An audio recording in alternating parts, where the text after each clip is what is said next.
Nick, I gotta ask you. You're no stranger to war.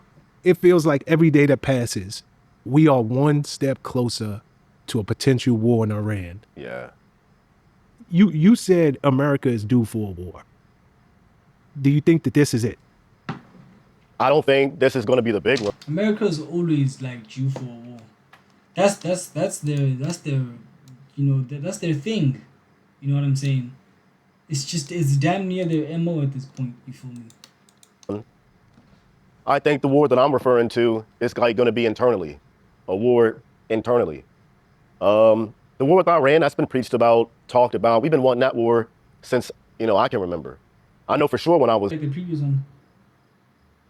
Yeah, it is. Okay, fuck it. Nah, Twitch is sexy, bro. Like, oh my goodness. As we were saying, chat, let's continue watching. I forgot about what I wanted to say about this specifically, but fuck it, bro. I got a second chance of life. Atomic bomb and all this. This was like back in the 90s, and it's been a regurgitated, speaking point when it comes to him and Iran and how we should get involved with Iran. I'm good on Iran. I'm good on sending U.S. troops anywhere. Like, what is Iran? Seriously, what have they done to us? I don't know any Iranian who's come. I don't know. They haven't done anything significant to us that would like warrant thousands of U.S. troops to go over there and get potentially killed. If somebody else has a problem, not even just potentially, definitely every single war has casualties. Really, 99.9% of wars have casualties. So this is just another one of them. The funny thing, it's not even funny. The craziest thing about this entire thing is, right, all of these wars, it's just for resources at the end of the day. Controlling resources, really. You know what I'm saying? And what they want to do is they want to control the resources. They have locked down the Strait of Hormuz. You get me? That puts a stranglehold on the entire global economy. They want to overthrow the Iranian regime. Oh my goodness, that's a tongue twister. They want to throw it and then they want to install their own dictator. They want to install somebody that they can control. And then that region over there is going to be very lucrative for them long term. That's just what it is. It's just all about the resources. Who can we put on that side that's going to be our friend and do what we want and do what we say and make more money for us, have more resources for us? And they wanted to do this to South Africa as well. South Africa, I don't think people in my country realize how close we were to being the same boat as Iran. Remember when they were doing the false propaganda here about the Burra getting collapsed all over South. They were saying the Burra were in trouble, though. You know what I'm saying? Then they were pushing that propaganda. Why? Because they wanted to overthrow the ANC government, and then they wanted to install their own guy, their own puppet. That's what they wanted to do. That's what they wanted to do. And for whatever reason, I don't know why Johan Rupert in the Oval Office, they said the things that he said to like try and calm down the tensions. I thought it was on Trump's side. I thought we were cooked. I thought definitely it's a overthrow the government thing. I thought it was that. And the ANC is terrible. I think if the American government put a figurehead here, they would be way better than the ANC. Because the ANC is just dead demons all over the place, but who knows, man? I'm really not trying to find out. Problem with it, then I think they should deal with it. We always get drawn up and drawn back into these pointless, endless, stupid wars for no reason, and then wonder why we're like 36 trillion, whatever it is, astronomical number that we are in debt. Wars are very expensive, but at the same time, they're also very lucrative. Like whoa, it's like there's a saying, sell shovels during a gold rush. That was a saying, and this is what it is, bruh. Sell weaponry during wartime. It's very lucrative. Well, according to Trump, I mean, they have the capabilities to make a nuclear bomb. They've had that since like the 90s, and like, didn't we just do that Top Gun Tom Cruise mission over there to like set back their nuclear program? That did happen earlier. Me and the ANC need to be nerfed. You know what it is? I don't know what's wrong with you. That's crazy, dog.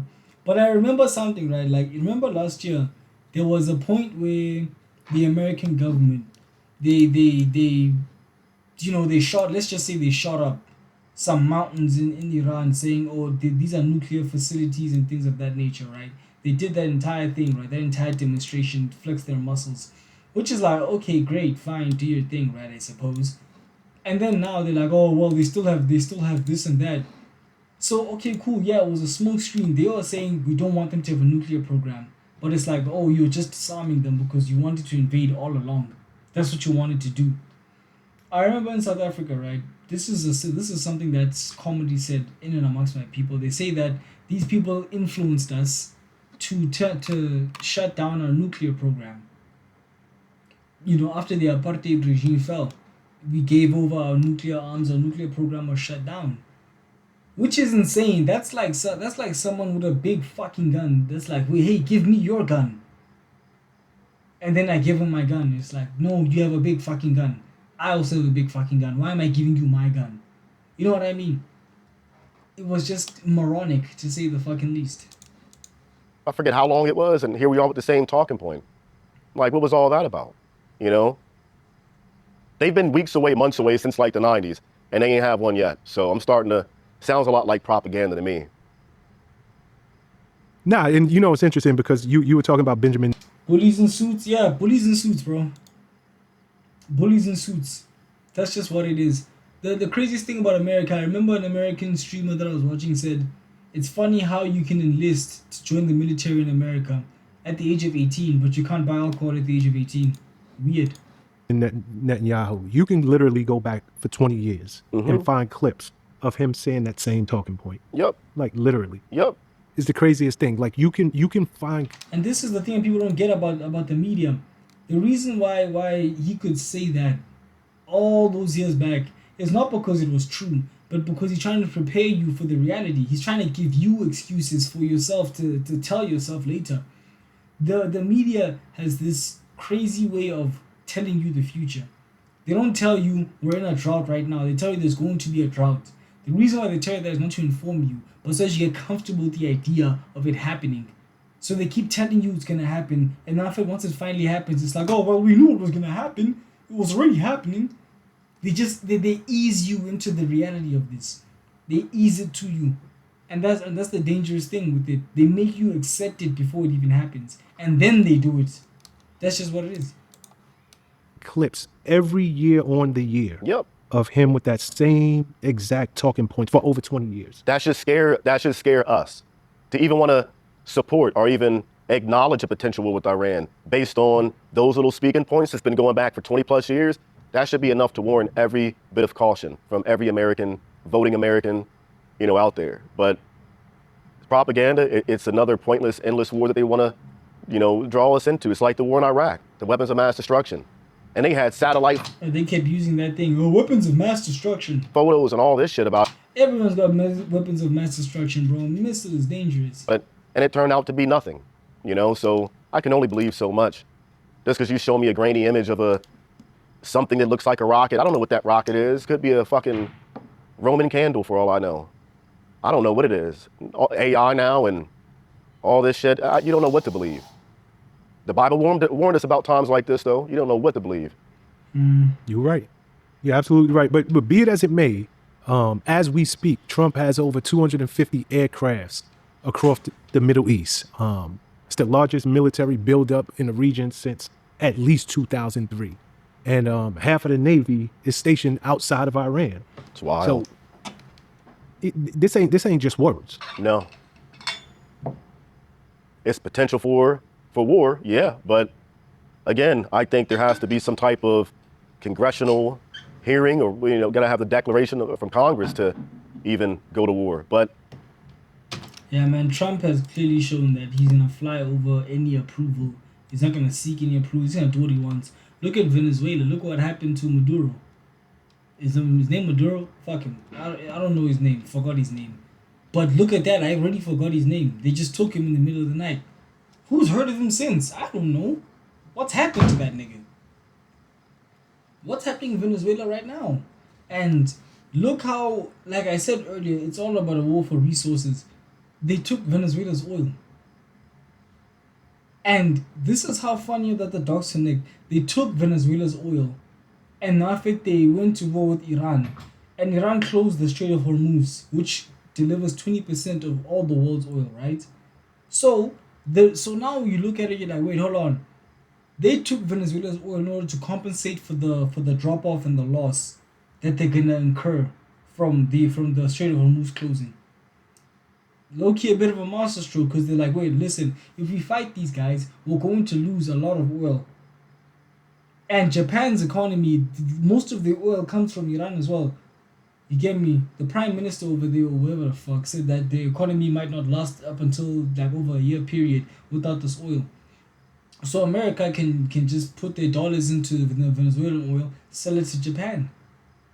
Like there's new customers in the block, and there's a very big gaping hole in the market right now. And supply will always meet demand. That is the nature of economics, really. There's money to be made, and the petrodollar will be stronger. I mean, we've been bombing the shit out of people for a while now, and no vote about it. The American people don't get a say so. So I don't think anything's going to change now. I think we can start bombing them and just be drawn into a war because somebody else in another country said so. And he puts a lot of money in people's politicians' pockets to get things passed, whether you vote or not. That's what's happening right now. Bureaucracy, man, lobbying. Mm-hmm. Nah, I mean, but here's the deal. Like, let's just call it what it is. Trump's a businessman first, before anything. Yeah. You know, Venezuela. I think that we all know what that was about. Yeah. Started out with the whole narcos and this, that, and the third, but Ended up about the oil. Like I just fucking said. it ended up about oil. Yep. The Middle East is rich. Yeah. In oil. Yep. Always has been. And at the end of the day, it's make America great again, and make the Trump family greater. Richer too, yeah. Richer. Yeah, 100%. So I would not be surprised if, by the time this thing airs, there is a strike. Whew. But it definitely seems like we're gearing up for it. I was going to give it, if we're going to do anything, 3 months to 6 months max. 3 months. I could see something in 3 months. Yeah. You know, one thing I realized about strikes, man, strikes don't get fuck all done. I'll be honest, and this is coming from a South African, but I've never seen a strike ever stop people from doing most things.